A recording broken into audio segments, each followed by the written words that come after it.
one. While my co-host is probably scratching his ass, what you doing? What you doing? Oh, what's going on?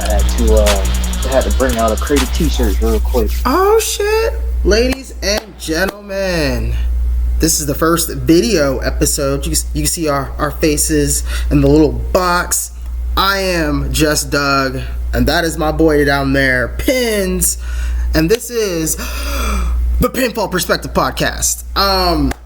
There is some great wrestling going on, but we're going to kick this off with a new segment that we both came up with called Campfire Sessions. So we're going to talk about some stuff that's kind of grinding our gears in life, a little rant, some funnies here and there, before we actually dive into this world of pro wrestling. So, Pins, mental health check. How you been? You know what? Surviving, man. That's about all I can say. Been going through some rough patches or whatnot, but hey, through the grace of God, I am here, my brother. I feel that 100%. I feel that. I've been in the same boat, but I'm gonna push through. There's a lot of shit that popped off today, and I'm still wildly confused about it. But it is what it is. We here. That's just life. We struggling out here. Exactly. Matter of fact, it's hard out here for a pimp. You ain't know.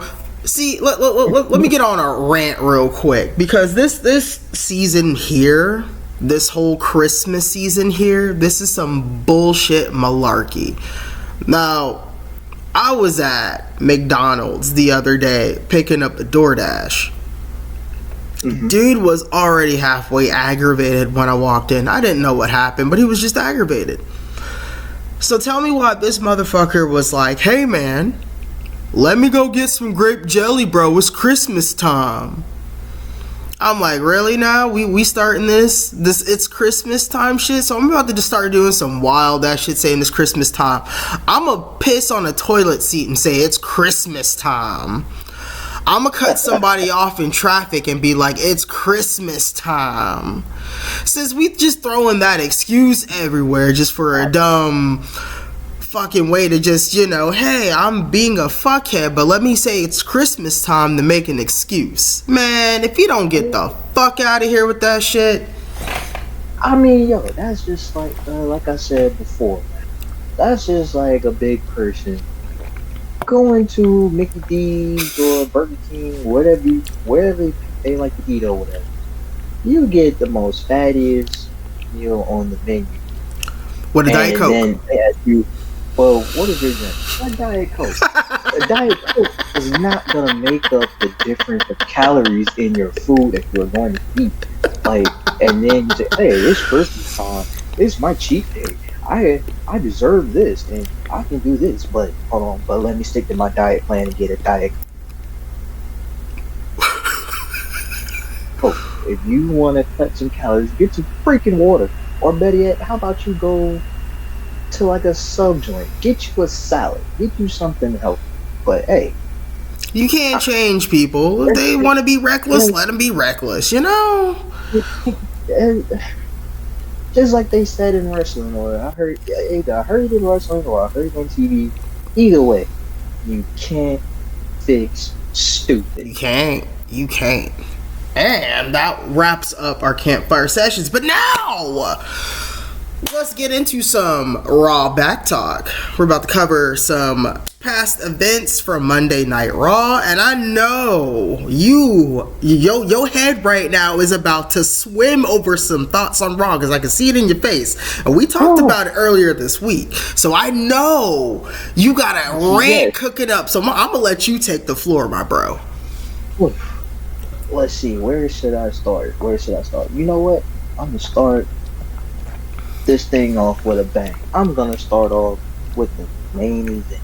Ooh. I'm gonna start off with the main event, and then I'm gonna work my way to the women's war main event.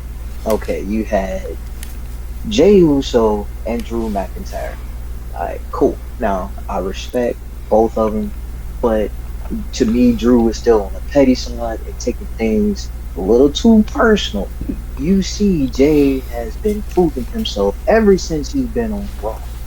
Now, I did catch that look. As soon as Cody Rhodes said Randy Orton, Jay was, oh hell, what's gonna happen? Am I gonna catch the RKO? Oh, he catching it. I mean, you just never going to know what's gonna happen. And the minute Cody Rhodes said, "We got a fifth member," someone that I have a legacy with, right then the fans started popping. And then you said friends with history, and then then the apex predator, and they're not just hearing voices in your head, and everybody knows who it is. And the only people from the Judgment Day that was really concerned was Damian Priest, Drew McIntyre, and Finn Balor. Now, the first thing that I think is going to happen, which I hope it happens, is Finn Balor goes for a clothesline on Randy Orton, and Orton's like, nope, RKO. I hope he RKOs everybody and like, hey, I'm still in this guy. I mean, you can't forget the three most dangerous letters in the world of professional wrestling. Oh, yes, sir. Exactly. So now, the women's war game. So now let me move on to the women's war game. Now, I'm not afraid to admit when I was wrong. I was wrong. I got curved completely. Oh, it's not gonna happen yet. Because I thought it was gonna be Jade Carter in the women's war. I thought it was gonna be Jade in the women's war games. And they reunited Char Lynch. I'm not really mad about that, but I'm kind of want to pull a Cardi B right now. What was the reason? What was the fucking reason? I'm not knocking Becky Lynch whatsoever, and I can completely understand of why Charlotte would choose Becky to be the last member, but she don't even go here. You on Raw, bro. No. Second, what was the reason? What was the fucking reason? I believe the reasons were nobody on SmackDown can match up to the caliber of Charlotte Flair, Bianca Belair. Shotzi just got there. Shotzi's just got there. So she's that middle person you can slide in somebody I don't know, exactly. Tegan would have been a good one. Somebody who really hasn't gotten their spotlight. So yeah, I kind of agree with you there. It should have been somebody that really I would have been okay if there was someone from NXT. I would have been okay with that. And then I also think that, like I said, nobody can match up to the caliber of Bianca Belair, Charlotte Flair. You call Becky. And I seen her TikTok or whatever it was. And she denied the call twice. I saw that. She threw her phone. She threw her phone in there. Let's go. Uh-oh, hold up. We're having technical difficulties. Hold up. We having technical difficulties. Your mic was cutting out, my bro. All right, you're good now.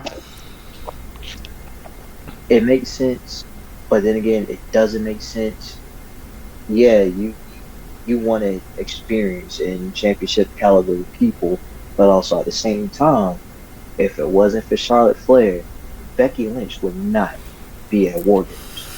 She didn't have a match. I don't even think that she was even gonna open the show. She's been too busy putting over younger stars, what she should be doing. And I applaud that. And I also applaud Becky Lynch for putting over, well, almost putting over Xia Li. Because let me just say it, Xia Li, she's an incredible, amazing talent. She is. She doesn't get the credit that she deserves, and she needs more screen time. Candice LeRae, Indy Hartwell, incredible talent.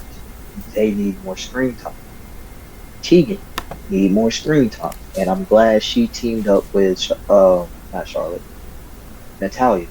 I'm glad she teamed up with Natty, and they won the tag team turmoil match. So therefore, they can finally take the belts away from annoying Chelsea Green and Piper. Chelsea Green. Piper Niven, or Dewdrop, or whatever she goes by. Well, Piper, yeah, Piper Niven. She's an incredible talent. She's an incredible talent, but I don't think that she needs to be teamed up with Chelsea. Now, Chelsea, she can have hands if she takes her matches seriously. She takes things seriously. But the character that she's playing is annoying. And she's our wrestling Karen. Piper is tagging along.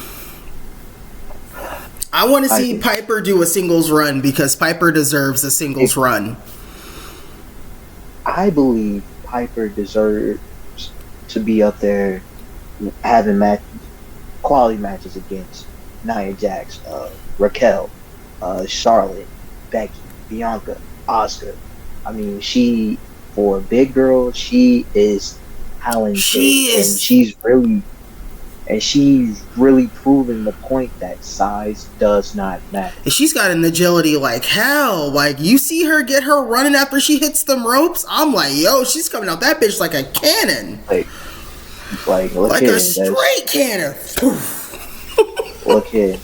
I mean, that's not like a cannon. She hits some ropes. That's like Bowser running at you.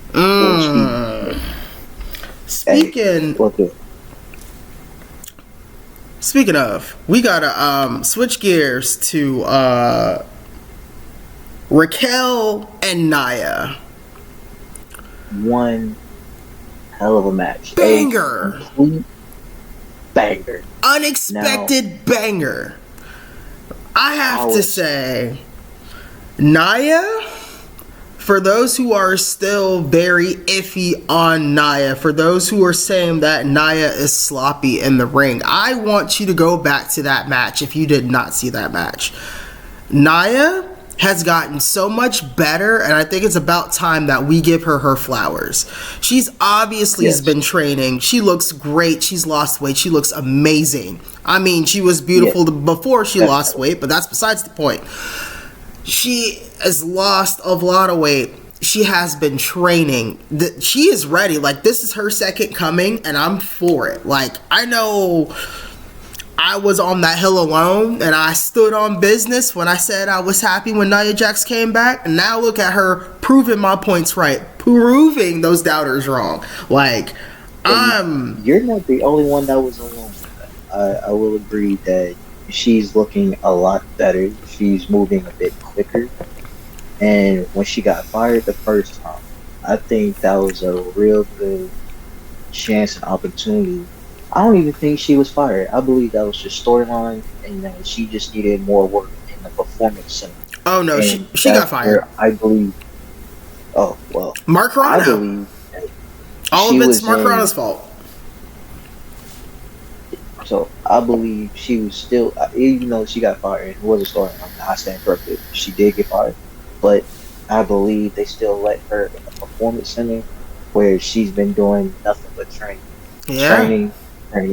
Training, and she looks phenomenal. So what? Oh, go ahead. I'm not gonna lie, I was kind of hoping Raquel won, but hey, to each his own. Nia got picked up a W. Congratulations, Nia. One great banger of a match. One fucking great banger of a match. Imperium. Are we seeing some dissension in Imperium? Now, the last couple of weeks, we've had Kaiser go at it with Vinci. And then the week after, Vinci is going after Kaiser, with Gunther co-signing with Vinci. What? See, now my thought at first was, are they going to kick out Vinci and replace him with someone else? Now, if you don't remember, Imperium used to be a 4-man group. It used to be Alexander Wolf, right, Gunther or Walter, Giovanni Vinci, and Kaiser. Right. Could this be? I'm not gonna say they're replacing him, but it really looks like that way, that they're replacing him right now. What do you think about all of this? I think the way that Vinci cost Kaiser the match, I think Vinci is gonna break off from the group, and therefore Vinci is gonna go. He's gonna get a small amount of push to prove himself, and then he's gonna have a match against Kaiser and beats Kaiser, and to go on to his first singles title. I mean, yeah, Vinci doesn't speak a lot. All right, cool, whatever. That might be cool for him, because if you remember, when Brock Lesnar got into WWE, his mic skills were trash. Horrible. Talk.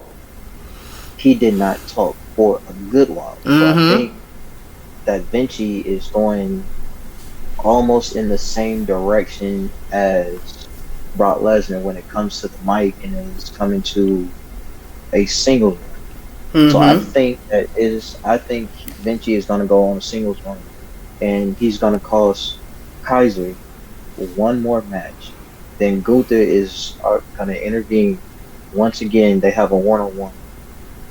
Loser is kicked out of Imperium, and then therefore Imperium goes from a 3-man group to a 2-man group. Damn. I was going to go straight to the point and say Gunther's going to drop both of their asses and finally go on that true singles run we've all been waiting on. Kaiser's got a singles run with his name on it. They've been putting him in video packages, and I'm like, all right. So we finally pushing Kaiser? I mean, that man comes out with a drip of swag just coming out like he owns the arena. Like, that's the shit I love to see. Now, I honestly think if they do break up, I believe that Vinci and Kaiser should go after that feud while Walter just does whatever the fuck he wants. It kind of gives them some bit of storyline to have with, instead of, how most factions break up. They break up, one person gets pushed, the other two you don't really see again. Marty Jannetty.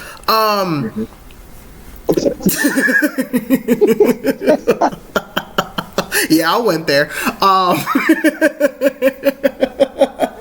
Well, since we're going there, and then Marty Jannetty went to WCW, think he was going to get a good push, and look what happened. He just got buried there, swept underneath the rug. Hella buried. He couldn't stone with the big dogs. Now, Drew joining Judgment Day's War Games. So we were both kind of on it from last week's episode, because you thought that we both thought they were gonna kick Damian out, but it seems like they're working together. I still get that vibe that Damian's gonna get kicked out of Imperium. Not Imperium. Oh God, Judgment Day. Exactly. Just because of the fact that every time he comes out to the ring, he gets a pop. He gets popped more than.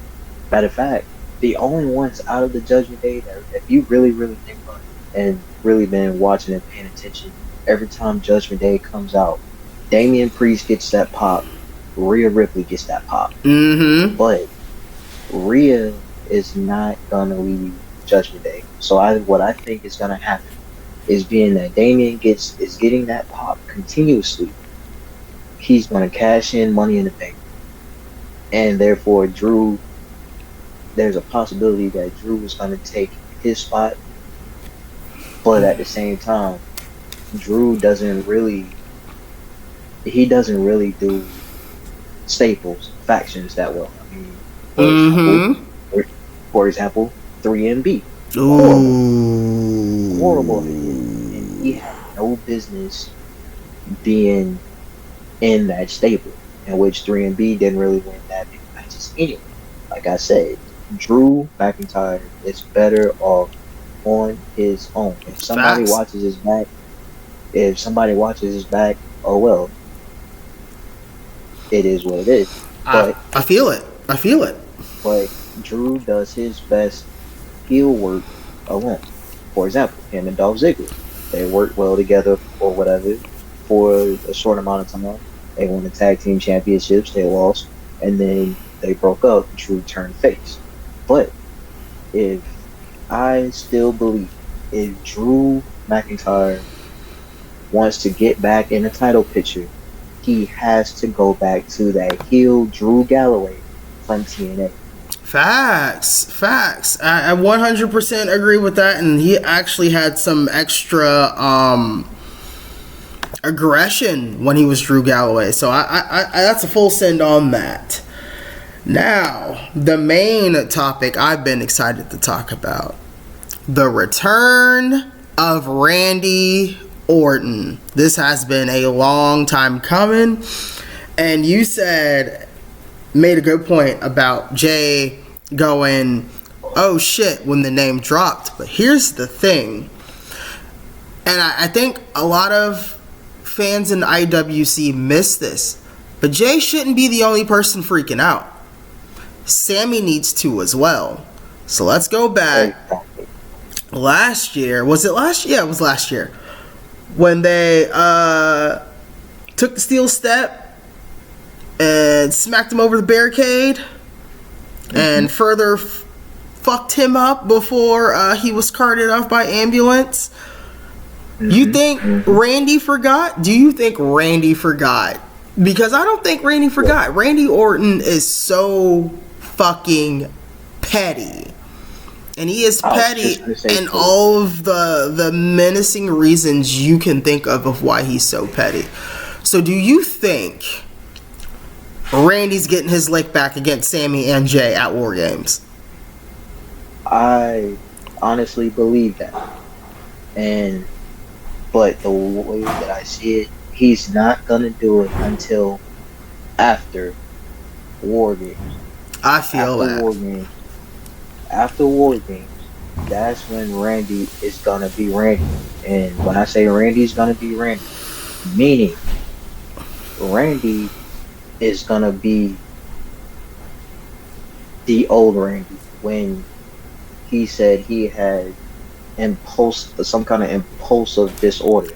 He couldn't control his actions. So you talking about the Randy that went Black Ops on Ric Flair, Christian, Big Show, and who was it? Triple H and Stephanie.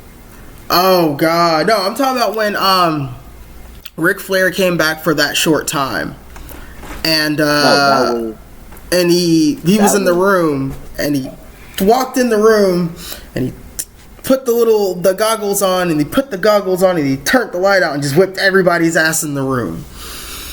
Yes, but I also thought that was Batista too, because Batista did something similar, and then he turned the lights back on, and he was dragging Ric Flair out of the room and said, "Triple H, do I have your attention now?"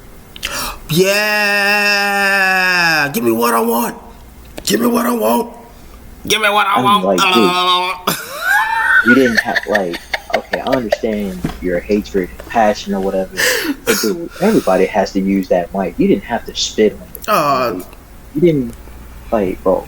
I can only imagine the wrestlers with hot breath be on the microphone, just, especially Triple H, I'm the king, man.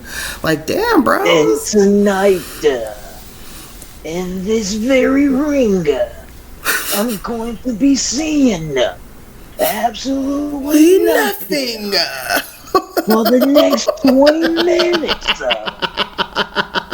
Come on, dude, get here. Alright, so I wanted to talk to you about this. Is going to be Randy. And I mean, when he caught Evan Bourne in the RKO out of the shooting star. Oh no, that was ruthless. that's how I believe that's how he's gonna catch Sammy and Jay. That was 50 Shades of Ruthless. I love Jey Uso. Like, that's my boy. Like, I'm gonna forever rock with Jey Uso, heel or babyface. But I'm gonna have to go with more experience, and I'm gonna have to rock with my boy Randy. I mean, I wasn't feeling his first finishing move, the what was it called, the overdrive or whatever. I fucking hate that move. That's part of my top 10 of lamest finishers ever. But we'll get on that. We'll get on that later. But I really hated that. And when he came with the diamond cutter, aka the RKO, the Randall Keith Orton, and it kept getting better and better and better over the years. I was like, you know what? I believe at that moment, that's gonna be the guy who breaks Ric Flair's 16-time title reign. And this motherfucker was doing trick shots while doing the RKO too. Like, bro, you ODing. I mean, the way that he caught Seth Rollins. Seth Rollins was going for the stump. He was going for the curves. That man, he sent that man in the orbit. He just paused and looked at the man in the air for like 2 seconds and just caught him. The way he caught Dolph Ziggler's off guard so many times. I mean, he caught him out of the powerbomb. He caught him. Oh my gosh, there's so many ways. Like, it's Dolph Ziggler, and let's give it up to Dolph Ziggler, because bestseller in the world. Bestseller in the world. He is one of the best sellers in the world, but also he is one of the best people ever in WWE to ever catch an ass with. I'm just saying. Especially that spear from Goldberg. I still feel that to this day. To this day. Off both one end of the rope to the other side of the rope. And just. And I would just. It was like, God, please pray for this man. Help heal this man. Pray for his family. Like, heal his family, because I know deep down in his intestinal fortitude that his unborn kids is gonna feel that spear. Amen. Let's switch gears real quick. I wanted to talk to you about Zoe Stark versus Rhea Ripley, because in my heart, I believe that is going to be the match of the night, non-War Games wise. I don't know why I'm getting this vibe right now, but I have been following Zoe Stark since NXT when she first debuted. And that K360 had everybody going, what the fuck? What just happened? All we saw her was a tilt the world. And ever since then, she's gotten better and better and better. And it got to the point where NXT is like, why are you still down here? Take your ass to main roster. This is going to be her make it or break it moment. Because if she does not show out at this pay-per-view, this could drastically de-escalate the momentum that she's been on. Exactly. And then, see, the thing that I don't want for Zoe Stark is that she doesn't show out and shows that everything that she's been working for has paid off. The thing that I don't want to happen is her going back to NXT to redevelop herself, to dominating the whole division, and then she gets called up again. No, Zoe Stark really, fully, no holds barred. She's got to give this thing everything she's got. As much as I want her to win, she ain't. As much as I want her to win, she is not. Rhea Ripley is going to win by a hair. Small package. She's gonna win by a hair. It's either a small package or she's gonna hit the riptide barely. Or Dom is gonna come out, distract the ref, and he wins that way. So there's different possibilities of Rhea winning in the dirtiest of heel ways, but Zoe Stark has to give it everything she's got. Facts. And at this point, and like I said in the first episode, I believe that they should have kept the 24/7 title and turned that into the women's IC title, mid-card. Mid-card title. Yeah, we had this conversation. Done with that 24/7 title. Mm-hmm. That's what I think they should have done with that. They should have turned that into a mid-card IC women's belt for the division. So therefore, not only do you have the World Heavyweight title on Raw, you have the WWE Women's title on SmackDown. You have the Women's Tag Team title. So why not go for another mid-card title? Yeah. Why not? Yeah. It only makes sense. I mean, hell, AEW TBS Championship, which to me that is mid-card, which is therefore what? An IC title. Big facts. That's just my opinion. I think that's what should happen. All right, so let's switch. Should that happen? All right, so let's switch gears to the SmackDown Lowdown, where we talk about everything that happened on SmackDown. I know you've been missing a lot on SmackDown, but it's okay, because your boy got you. So, things that happened on SmackDown. So, we're going to kick this off with, starting out the show, we had Damage Control coming out. So, as Damage Control's coming out, Bayley's talking her hippity hoopla, and the lady starts speaking in Japanese. But this time Dakota starts laughing. Dakota's looking at Bayley. Bayley's like, what the fuck did y'all just say? And Dakota basically said, we're not as strong as we think we are. We gotta shed some dead weight. What you mean by that? And before the answer can even get out, here comes Bianca, Charlotte, and Shotzi. And they basically had the ultimatum of, you've got until the end of the night to figure out who is your last person. So, that happens. We move over to Santos and his recklessness. When I tell you this man is so reckless, so dude comes out, cuts a scathing heel promo on Rey Mysterio, and basically says, hey, when you come back from your injury, I'll be waiting on you to whip your ass again. So here comes Zelina Vega. Zelina Vega comes down, she's like, yo, what are you doing? Like, why are you doing this? And here comes the rest of Legado del Fantasma. After Santos was like, yo, hit the bricks, Zelina. I don't even want to talk to you right now. So the two boys come out and they're like, yo, what are you doing? What are you doing? It's like, we're supposed to be family. So he's like, you gonna take her side over mine? If it wasn't for me, both of you wouldn't be here. If it wasn't for Legado del Fantasma, who is Joaquin Wilde? Who is Cruz del Toro? If it wasn't for me, no one would know who you are. So he literally pushed Cruz like, yo, get out my face. Get out my face. So then he starts mollywopping on Cruz, and here comes Carlito for the save. And at the end of that, they get a match at Survivor Series. Santos Escobar versus Carlito.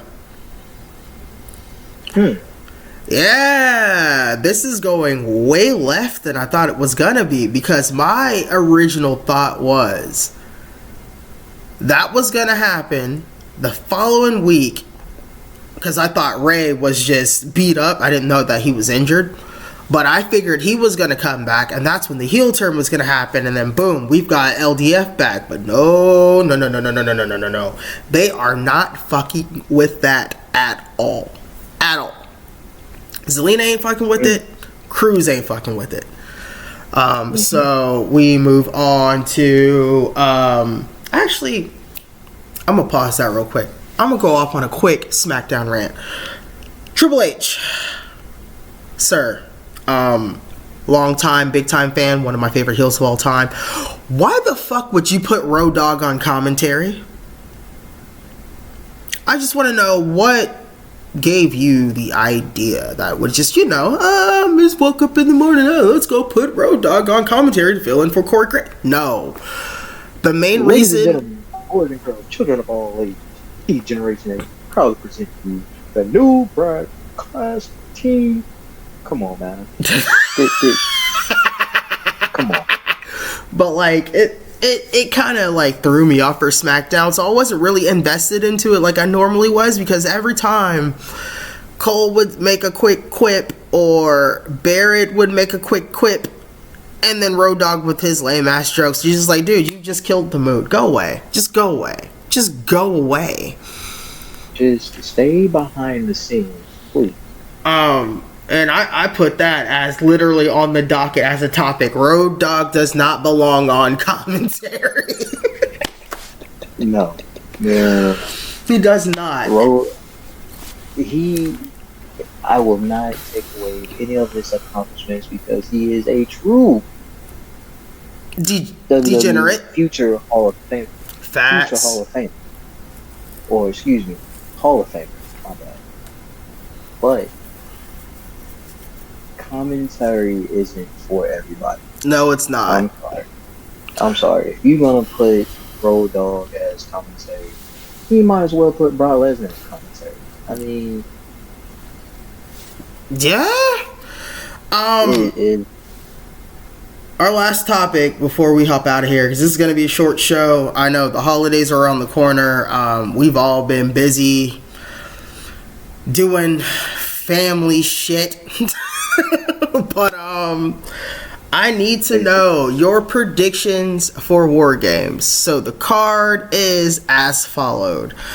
Men's War Game match with Randy Orton, Sami Zayn, Jey Uso, Seth Rollins, and Cody Rhodes versus Team Judgment Day that comprise of Drew McIntyre, Dominic Mysterio, JD McDonough, Finn Balor, and Damian Priest. Who are you calling on that? I am calling Team Cody all the way. Wow. I'm calling Team Cody. We're against each other on this one because I'm calling Judgment Day. Judgment Day is going to be on some bullshit. They are, but at the same time, I'm going with experience. Okay. I'm going with experience. Yes, Judgment Day know how to win a match, but at the same time, Team Cody, they're pretty much like the Spurs in the NBA Finals or the Lakers in the NBA Finals. They know, they have the experience. They know how to get the win. I feel as if they have a trick up their sleeve. That's gonna get them the win. Their trick up their sleeve has got to be Jay, because Jay is the only one that has been in the War Games and that is experienced in the War Games. Exactly, but at the same time, let me throw something in there. I agree with you on that. Jay has the experience and has been in War Games, but also at the same time, Cody and Randy, they've been in a lot more cage matches than the rest of them. Randy has been in more Hell in a Cell matches than Sammy, Seth, Jay, and Cody. So therefore, Cody and Randy, they know how to adapt inside of a cage. They know how to win inside of a cage.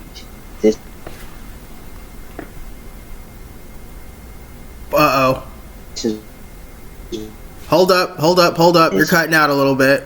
I'm sorry, y'all. We're having some technical difficulties today, guys. Yeah. I think he's frozen.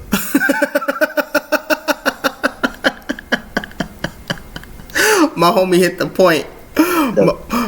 My boy's over here hitting the point, like, and just frozen on my screen, like, I am number one. I'm sorry, y'all. We're having technical difficulties, but I'm cutting the fuck up to kind of make up for it. My bad, y'all. Oh, you're back. You're back. My boy's back. My boy's back. All right.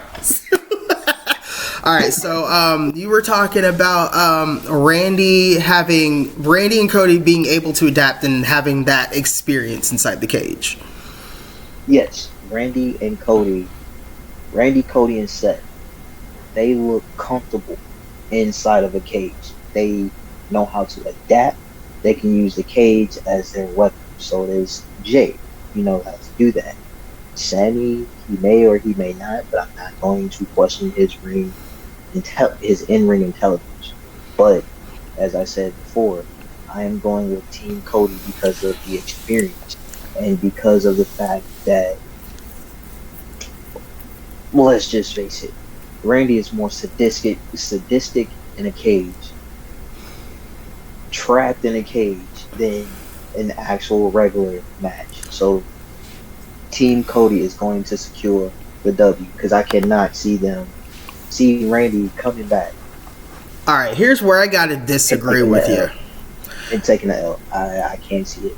Here's where I gotta disagree with you, and the reasons why I disagree with you. And granted, you did say that they have more experience in a cage, but this ain't no damn cage match. This is War Games. You've got 2 rings and a big ass cage. If Randy ends up being the first person inside that War Games cage, now you got to remember the rule starts off as follows. It starts off as 1-on-1. Every couple of minutes, they get released from that cage and thrown in. So if Randy Orton's the first one in there, that man's getting his ass whooped because Judgment Day has the team advantage. So Randy's going to get his ass whooped for at least 25, 35 minutes before the match done damn started. Okay. So then you got to take that into consideration because it's going to be 2-on-1 because I think it's like for the first person it's 2 minutes and then after that is 5 minutes intervals. I could be wrong. But I believe it's like that with 5-minute intervals. So if you're the first person, I thought it was 10, but I could be wrong. Either way.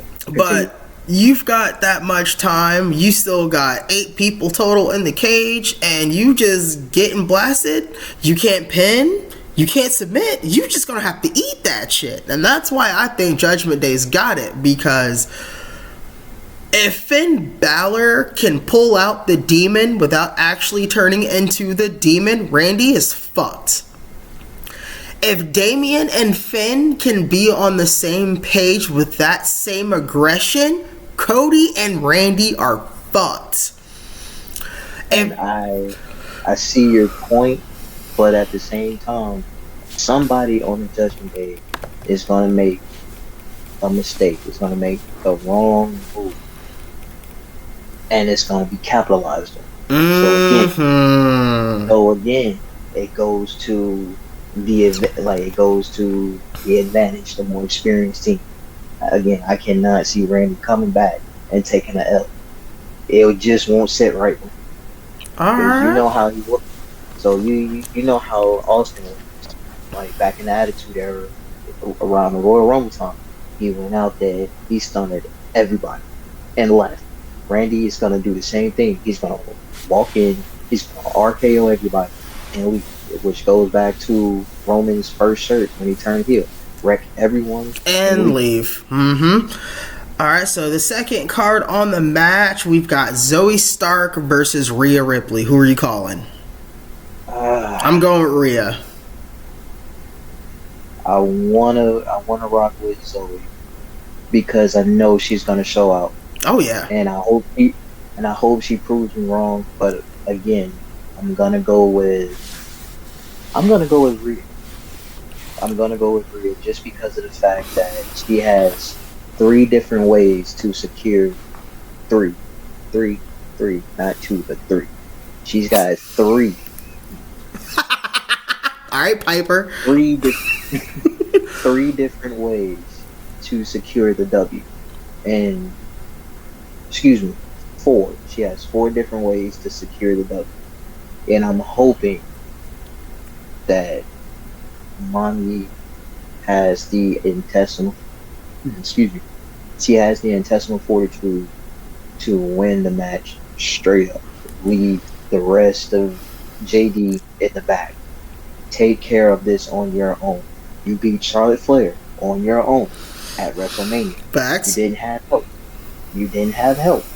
So have that same energy. Keep that same energy. Yes, tenacity. sir. Keep that same energy. That same tenacity. And go against Zoe. You're freezing again. Yeah. Hold up, you're freezing again. Bow. I'm shocked again. Yeah, you're freezing again.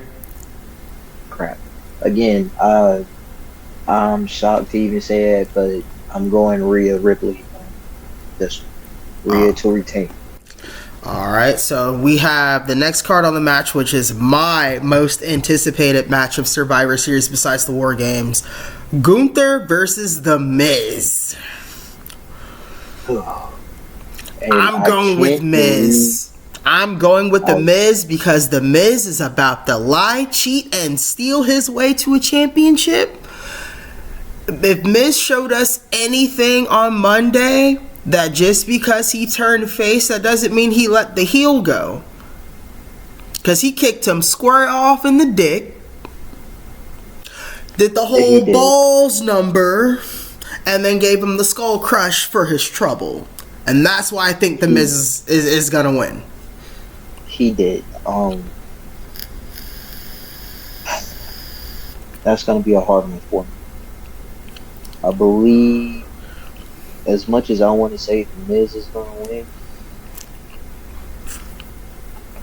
I'm about to say Gunther.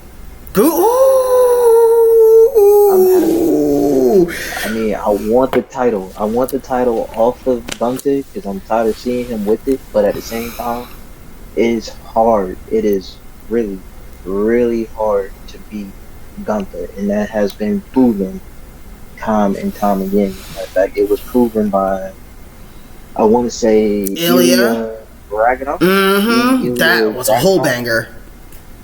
NXT UK, like that. That's yeah.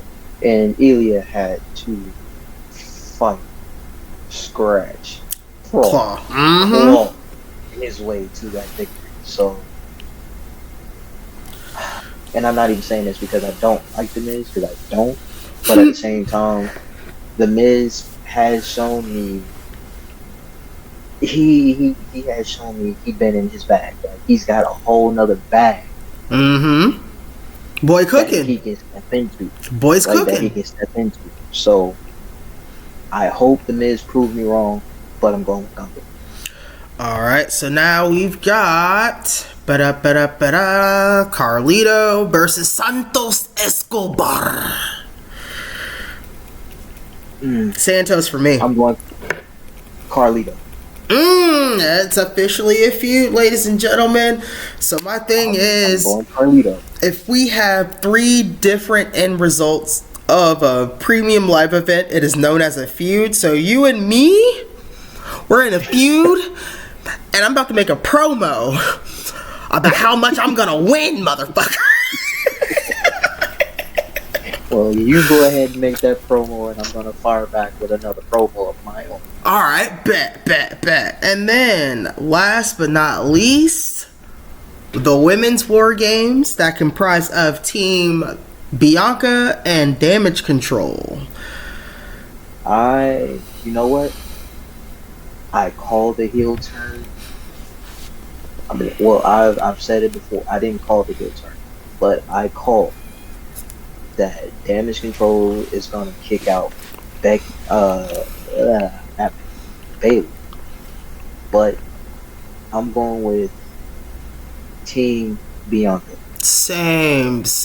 I'm going with Team Bianca just because of I like Bianca. I like Becky. I like Shotzi, although she's coming out looking like a Hellraiser bobblehead dog. But you know, that's besides the point. Shotzi, when she gets that level of rage and pissed off, you see her in her bag. She starts throwing hands and she doesn't really care. She's like balls to the wall. Mm-hmm. She'll do whatever She'll do whatever it takes to get the W. Bianca, such a strong individual. That's Like, a strong motherfucker right there. For real. Like, gee, I've watched her. I've actually, you know what? I've studied her matches in NXT, and then I watched very intently, very closely to her versus Bailey challenge or that they had going on. She flipped the tire, then you had to score the basket to stop the time, and you had to pick up Otis. Like, when she picked up Otis, I knew right then, I was like, yo, she's gonna be a problem. Bianca is one tough cookie to beat. She's gonna be a problem. So therefore, she, between her and Becky, is going to be the deciding factor of that match. Bet. Alright. That's the card for Survivor Series. So we gonna pack it up and get on out of here, and y'all get ready for Thanksgiving. It's the fucking holiday season. If you miss the Campfire Sessions, I meant what I said. Fuck this season. Fuck this season. I am waiting for the holidays to pat there. Ah, you're breaking up again. You're breaking up again, Brody.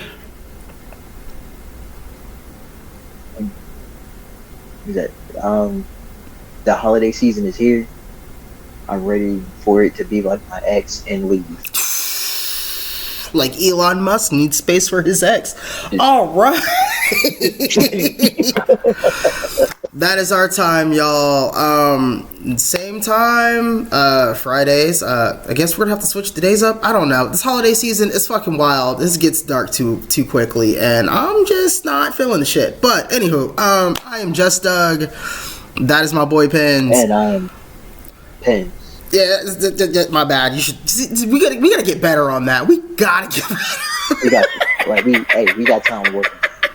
With my boy, my brother from another mother, Just Doug. I am King Pins. We'll catch you when we catch you, bitches. And y'all be good. I know it's a hard season for all of us. Be good. If there's any advice I can give y'all before we ride out of here, if shit gets real, just leave. Definitely. No time for arguing. I'm old. By all means. My knees hurt. I don't want to argue no more. Like, I literally pulled my back last year at Walmart, and I have not been the same since. But by all means, let no one, and I mean no one, take advantage of you. Speak your mind as long as you can do it in a respectful manner. But if you can't do that, just be the bigger person. Hit that old dusty trail. Old dusty trail. Alright. We's out. Y'all have a good one. Y'all enjoy y'all Thanksgiving. We'll see y'all same time next week on Friday. Uploading at 6 a.m. And I know you motherfuckers ain't up yet, but you know.